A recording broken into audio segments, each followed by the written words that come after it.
But what happened was, on this sequence, the scene was kind of very sketchily written in the script. There was going to be a fight, and the fight was going to result in the flying wing blowing up.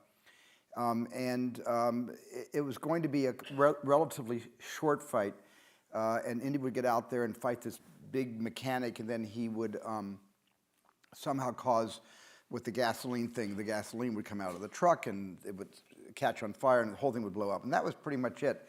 And so this was like when I was making 8mm movies, and this is something that I think, JJ, you certainly know, all of us know what this is like, when you're really just making it up as you go along, when you're literally, you have a camera in your hand. In this case, we had an Aeroflex, and with a 200-foot mag, so it was very, very easy to, carry or to stick on sticks, and or a monopod.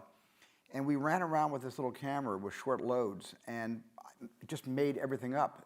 Glenn Randall, the stunt coordinator, and Harrison, and Pat Roach, a professional wrestler who's done many movies. I found him when I saw Barry Lyndon. He was so good in that fight with Ryan O'Neal and Barry Lyndon. I said, get me that guy to play this guy, and that was the beginning of our relationship on these indie movies with Pat.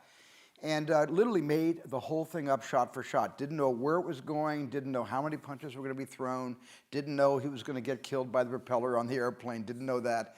All of it literally came together, and it took about 2.5, 3 days to shoot the scene.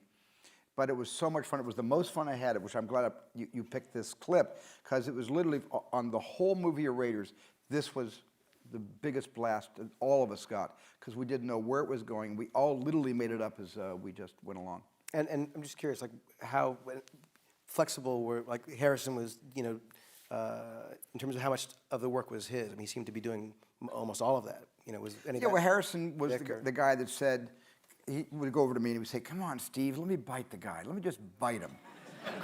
Let me just bite him. He says, all these movies have these spectacular punches, and it rattles the guy's, it just shakes his rafters, and he falls over. But I'm Indiana Jones. I'm like a regular person. I want to bite him. And so I let Harrison at one point bite him. And then Harrison came over to me after he got to bite him, and Harrison came over to me and said, hey, Steve, can I throw sand in his face?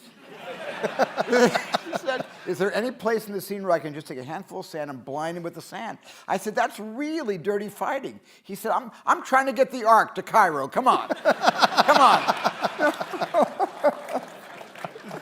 So it was a collaboration. It was a real collaboration, this sequence. I don't know if it's as annoying to everyone else here as it is to me to find out that this sequence wasn't as meticulously storyboarded as like the shower scene in Psycho. Right, no, not one.